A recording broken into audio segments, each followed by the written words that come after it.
Hello and welcome to UzReport World News, and my name is Bahram Ghafarov.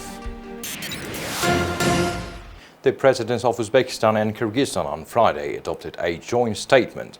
The heads of ministries and regions of the two countries also exchanged signed documents. A total of 22 documents were signed. These include a plan of practical measures to expand and deepen industrial cooperation, which provides for the implementation of almost 50 joint projects, an agreement on the establishment of Uzbek-Kyrgyz Investment Fund, documents on mutual electricity supplies, and cooperation in the construction of hydropower facilities in Kyrgyzstan. They also signed a program of cooperation between the foreign ministries, a number of important documents in the field of customs, military and military technical cooperation, healthcare, agriculture, food security, plant quarantine, education, science and culture. Uzbekistan and Kyrgyzstan on Thursday signed a deal to double the volume of bilateral trade, which currently stands at around $900 million. During his official visit to Uzbekistan, Kyrgyz President Sadir Japarov held several meetings to discuss political and economic issues, according to a statement issued by President Shavkat Mirziyoyev's press office. "We touched upon the entire range of bilateral issues of mutual interest. At the same time, priority attention was paid to the expansion of trade and economic cooperation. We agreed to take measures to further increase the volume of mutual trade. New cooperation projects will be implemented in the field of trade, industry, agriculture, transport and infrastructure with a total value of more than $900 million. All of them were included in the newly adopted roadmap. I'm sure that the creation of a joint investment fund will serve to promote these projects," said Mirziyoyev. The parties also discussed interregional cooperation. They agreed to hold regular meetings of the mayors of the border regions, and specific projects and activities were agreed upon. In particular, according to Mirziyoyev, the development of reliable and efficient transport corridors is of crucial importance for the economies of the countries. The heads of state confirmed the need to strengthen bilateral ties, primarily in the areas of trade and customs, investment, industrial cooperation, transport, water use, energy, ecology, cooperation between the defense departments, the fight against terrorism and religious extremism, and the expansion of cultural and humanitarian exchange. President Shavkat Mirziyoyev invited Federal Chancellor of Germany, Angela Merkel, to visit his country as both leaders attended a virtual conference later on Friday. The parties agreed to expand cooperation between the states in the context of crisis caused by the coronavirus pandemic, as well as continue interaction on Uzbekistan's accession to the World Trade Organization, Mirziyoyev's press office said. Mirziyoyev made Uzbekistan's joining the WTO one of his political priorities when he came to power in 2016. Uzbekistan launched the official negotiations process last year. Germany is a traditional technological and investment partner of Uzbekistan. In recent years, trade turnover has grown by 1.5 times, and around 50 new joint ventures have been set up, the press service added. MAN, Claas, NAV, Papenburg are among a few German companies operating on the Uzbek market. In 2020, the volume of investments by German companies in the Uzbek economy exceeded $700 million, the press service added. Earlier this month, German investors announced their intention to invest some $1 billion on new projects in Uzbekistan by the end of this year. Deputy Director of ADB in Uzbekistan, Enrico Pinelli, and Chief PPP Specialist of ADB, Pratish Kaladi, presented an analysis of development of public-private partnership in Uzbekistan. The article reflects an ambitious PPP development program in the country, its importance for infrastructure development, as well as 6 key areas requiring attention in 2021. A key theme of Uzbekistan's impressive economic revitalization since 2017 has been to accelerate infrastructure development through private sector participation. This led to an ambitious public-private partnership program that included passing the first public-private partnership law, creating a dedicated PPP agency and requiring line agencies to promote PPPs for key projects. In 2021, more than 40 large and medium projects using PPP are expected to commence, sending an unequivocal signal to government agencies and the international market that PPPs are here to stay. The program achieved several milestones in 2020. In January 21, a long-awaited amendment to the PPP law was approved and signed. The first transactions prompted by the program are coming to close, paving the way for more in sectors including renewable energy, health and transport. ADB experts have identified 6 areas that require policy attention in 2021. These are integrating PPPs at a national infrastructure planning level, carefully expanding the use of availability payments, establishing a project development fund, plan for post-close project implementation, improving local currency liquidity and enabling local banks to participate in PPPs, and the final area is bringing Uzbekistan to the world. The state of COVID-19 pandemic in Brazil is deeply concerning and serious action needs to be taken to deal with rising cases of deaths there. And the head of the World Health Organization said on Friday, WHO Director General Tedros Adhanom Ghebreyesus said all stakeholders should take the situation seriously, adding that neighboring countries could be affected. And the situation is very concerning. We're deeply concerned actually, because not just the cases, number of cases, but the number of deaths is also increasing. So to have a dent on the transmission, to make a significant impact, there should be very serious social measures that should be taken, and with the participation of the community. The Bukhara region of Uzbekistan has received a new vaccine warehouse from UNICEF. A new facility is equipped with new refrigerators, vaccine freezers and temperature monitoring devices, cold boxes and vaccine carriers. The warehouse has a capacity to store some 9,000 liters of vaccines intended to immunize 41.5 thousand infants. Walk-in cold rooms have been supplied and installed to keep vaccines safe with a temperature of +2 to 8 degrees Celsius. The overall capacity of the warehouse would allow speedy transportation of vaccines to a large number of children in all districts of the region. People deemed ineligible for COVID-19 vaccine include those infected with HIV and autoimmune diseases, as well as patients who experienced severe allergic reactions in the past, said Nurmat Atabekov, Uzbekistan's anti-coronavirus staff member. According to Nurmat Atabekov, the immunization campaign will be conducted following a medication prescribing pattern approved by pharmaceutical companies. The expert also noted that vaccines are not recommended for pregnant women, breastfeeding mothers, and people under the age of 18. Moreover, a person's eligibility is based on the results of a medical checkup. If there are any cases preventing vaccination, the doctor conducting the medical checkup will pay attention to it, Atabekov stated. Atabekov also answered the question of whether the person who has contacted the infected patient should get vaccinated. According to Atabekov, these people can partake in the vaccination campaign after a 14 days quarantine. Every person who received the vaccine will be under medical control for 30 minutes after the procedure completion, and additional 3 days of service and visits will be conducted.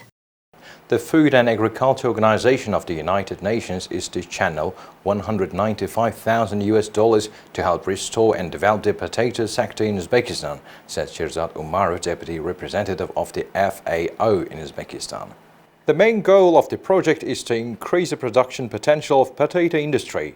This will be achieved by improving the system of registration of potato varieties and seed certification, improving research in the field of modernization of potato production, developing the production of high-quality potatoes and improving storage conditions, he said. According to Uzbekistan State Statistics Committee, potato prices soared 42% in the country last year. President Shavkat Mirziyoyev in May 2020 inked a decree providing for the creation of potato-growing clusters and cooperatives throughout the country. U.S. President Joe Biden took a victory lap on Friday, a day after signing the $1.9 trillion American Rescue Plan into law, with economic stimulus payments hitting Americans' bank accounts imminently. I promised the American people, and I guess it's becoming an overused phrase, that help was on the way. But today, with the American Rescue Plan now signed into law, we've delivered on that promise. Biden's celebratory remarks from the Rose Garden at the White House came the same day the Centers for Disease Control said the U.S. administered over 100 million doses of COVID-19 vaccines. At the start of his presidency, Biden set a goal to get 100 million vaccine shots into the arms of American adults within his first 100 days in office, a goal surpassed in roughly half the time. And more help may be on the way soon, with AstraZeneca looking to apply for emergency use authorization for its vaccine in the U.S. later this month or early April. There is light at the end of this dark tunnel of the past year. Biden announced on Wednesday that the U.S. will buy 100 million additional Johnson & Johnson vaccine doses and pledged to share any remaining surplus with the rest of the world after all American adults are vaccinated. We're not going to be ultimately safe until the world is safe. I thank the state of Minnesota for getting this settlement taken care of. But even though my brother is not here, he's here with me in my heart. Because if I could get him back, I will give all of this back. Philonis Floyd gave passionate remarks Friday in memory of his brother George after the city of Minneapolis agreed to pay $27 million to settle a wrongful death lawsuit by Floyd's family.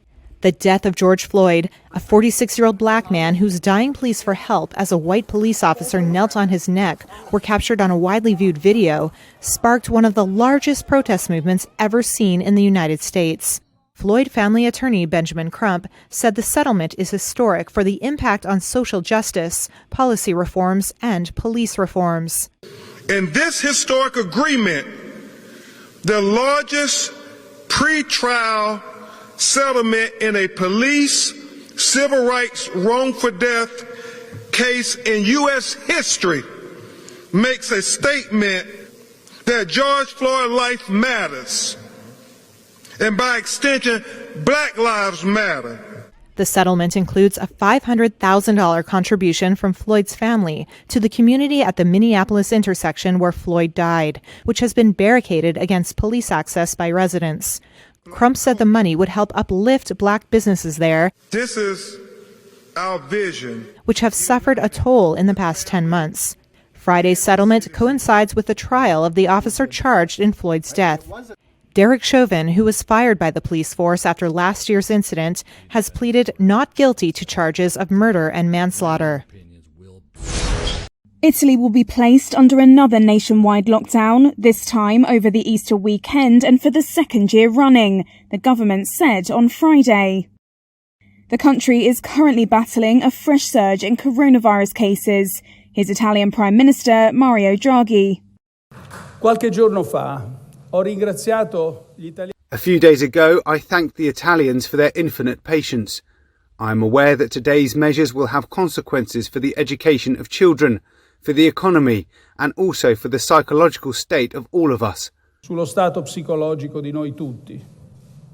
Il Presidente della Croce Rossa ricordava prima la situazione. The President of the Red Cross reminded me of the psychological difficulty that some people have suffered, especially the elderly. But I think that it's the same for everybody, especially for people who live alone, who today feel even more alone. It is difficult for them to see the people who they love. These measures are necessary to avoid a deterioration that would make even more stringent measures inevitable. Inevitabili provvedimenti ancora più stringenti.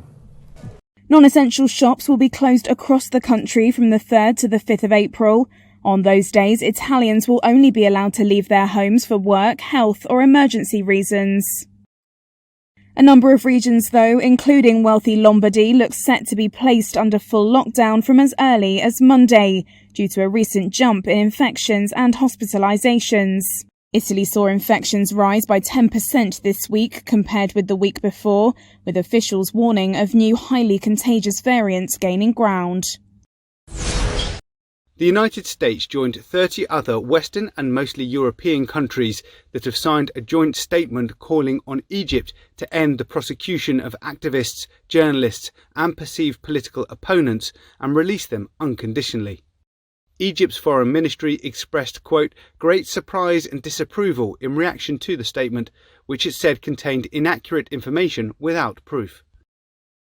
The United States, which has observer status at the UN Human Rights Council, called on Cairo to lift curbs on freedoms of expression and assembly. Egypt is a close ally of the United States, but the Biden administration has vowed to speak out about human rights violations. Finland's ambassador Kirsti Kupi read the statement to the Geneva Forum on Friday. We urge Egypt to end using terrorism charges to hold activists in extended pre-trial detention with additional charges. We express concern at abuses of due process, including limitations on lawyers. We call for accountability and end of impunity. President Abdul Fattah al-Sisi, who ousted the Muslim Brotherhood from power in 2013, has overseen an extensive crackdown on political dissent that has steadily tightened in recent years. Sisi has said there are no political prisoners in Egypt and that stability and security are paramount. Ant Group CEO Simon Hu suddenly resigned from his role, citing personal reasons, the company said on Friday. The move comes just 15 months after taking the corner office at the Alibaba affiliate. His exit marks Ant's first managerial change since a financial technology giant scrapped its $37 billion IPO last year. He was one of the key executives in charge of managing what would have been the world's largest initial public offering. The change also comes days after some employees expressed frustration on social media for not being able to cash in their shares after Chinese regulators abruptly halted the company's market debut. Ant has since been revamping its business after facing intense regulatory pressure to subject it to rules and capital requirements similar to banks. The crackdown on Alibaba founder Jack Ma's business empire began last fall after the billionaire blasted China's regulatory system in a speech. Regulators moved to rein in Ant and launched an antitrust probe into Alibaba in December. Replacing Hu is Executive Chairman Eric Jing, who had earlier served as CEO. Alibaba's U.S.-listed shares fell 4% in early trading. For over 75 years, Bob Holzman has danced his way around New York City. I do all kinds of dancing. I'll do the salsa, the swing, the foxtrot. I do samba. I do waltz. Until last year when the pandemic hit, the 89-year-old New Yorker had never missed the Lincoln Center's Midsummer Night Swing opening and had been a fixture at New York City dancing parties. Now vaccinated, Holzman hopes he can soon get back to doing what he loves most. Right here in Bryant Park, they have a dance series that begins in May. My hope is that they'll have it. Across the United States, COVID-19 vaccinations are changing seniors' daily lives in ways large and small, a year after the pandemic drove many in the high-risk group into forced isolation. With Foxtrot, Holzman spent his time at home reading ebooks loaned from the New York Public Library, which he says he was happy to do, but he can't wait for some normalcy. If I'm in lockdown, I can always project my brain, my body, everything forward, and hopefully to get back to normality. And I'm sure I have a lot of company in regard to that. So many people they seem to be on tenterhooks waiting to go out and do the normal thing. Some 60 million Americans, or roughly 18% of the population, had received at least one vaccine dose as of March 8th. According to CDC data, nearly 55% of those individuals were 65 years or older. Still, the emergence of new variants of the coronavirus is causing some inoculated seniors to return to their routines with caution, which experts say remains warranted as scientists are still studying the vaccine's effectiveness against variants of the coronavirus. For Holzman, he has no doubt he'll soon be able to do everything he did before. And I'll do it with a sense of gratitude that, I was able to get through it, and I can even think about looking ahead to the next couple of years. That's it. Saham Hamu lost her husband, son and granddaughter on the same night in 2016 when a missile struck their home. Still, she never left Douma, a former rebel stronghold outside Damascus where she was born and bred. It saw some of the fiercest fighting of the Syrian civil war that started a decade ago. I don't want to remember, she says of the anniversary. It was too cruel. I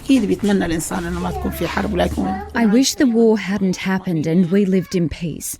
But this is God's will. Aged 74 and wheelchair-bound by a heart condition, Hamu looks after her sons, 4 surviving children, a widowed daughter, another daughter, and her family. Before the war, her husband owned a mini-market and they were quite well off. Her son-in-law, Yassin Al-Afa, was a builder earning enough to support his family. Now he's jobless and confined to his bed after back surgery. Before the crisis, we were working and providing for our household. There was always something to aim for. Their plight isn't unusual. Hundreds of thousands of people have been killed in Syria and millions more forced to flee their homes. President Bashar al-Assad survived the insurgency, and Douma is back under government control. Its streets are busy but battle-scarred. Bashir As-Sa'ur lives with her mother-in-law and 4 children. She was widowed in the last few days of the shelling. If only my husband hadn't departed, she says, but he did and we're poor. She washes and cuts up lettuce to deliver to local restaurants to make ends meet. It's too late for us now, but I'm hoping things will get better for the children. After years of siege, Russian-backed aerial bombing forced the rebels to relinquish Douma in 2018. Many residents who fled to the Turkish-held north are not allowed back. The Dow rose to an all-time high for a 5th straight session Friday, scoring its biggest weekly gain since November. The rotation away from tech stocks into economically sensitive cyclical stocks drove up shares of industrial and financial blue chips like Boeing and Goldman Sachs. Underscoring the outlook for a strong reopening of the U.S. economy, rising bond yields. The benchmark Treasury note hit its highest level since February of last year, reviving inflation concerns.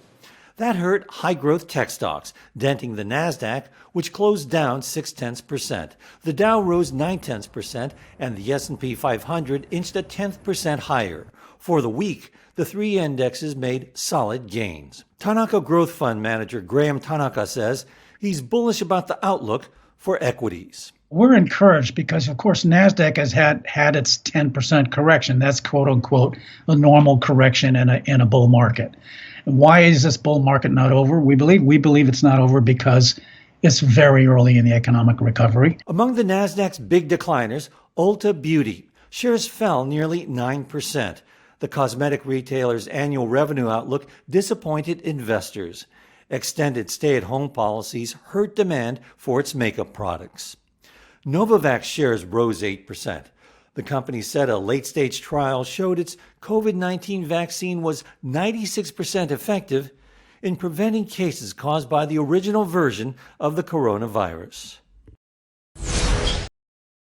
New legal troubles for Tesla CEO Elon Musk and his board of directors. A shareholder lawsuit unsealed late Thursday accuses Musk and his board of violating his 2018 settlement with the Securities and Exchange Commission over his Twitter habits.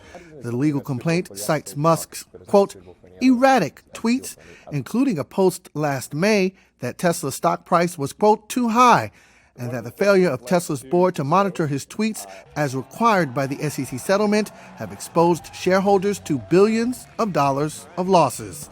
The shareholder complaint seeks to have Musk and other Tesla directors pay damages to the company for breaching their fiduciary duties. Tesla did not immediately respond to a request for comment. Musk agreed to give up the chairman role and have his tweets monitored as part of the SEC settlement, stemming from a controversial tweet in August 2018 when he claimed he had, quote, funding secured to take the electric car maker private. That set off a war of words between the SEC and Musk, which ended in Musk and Tesla agreeing to pay $20 million in civil fines as part of the settlement. But Musk's reputation since then has soared with investors, along with his company's stock price. Shares of Tesla have rocketed sixfold over the past year, giving it a market value that's more than General Motors, Ford, Volkswagen, and Toyota combined. So far, these were the latest news for today. Goodbye. Take care.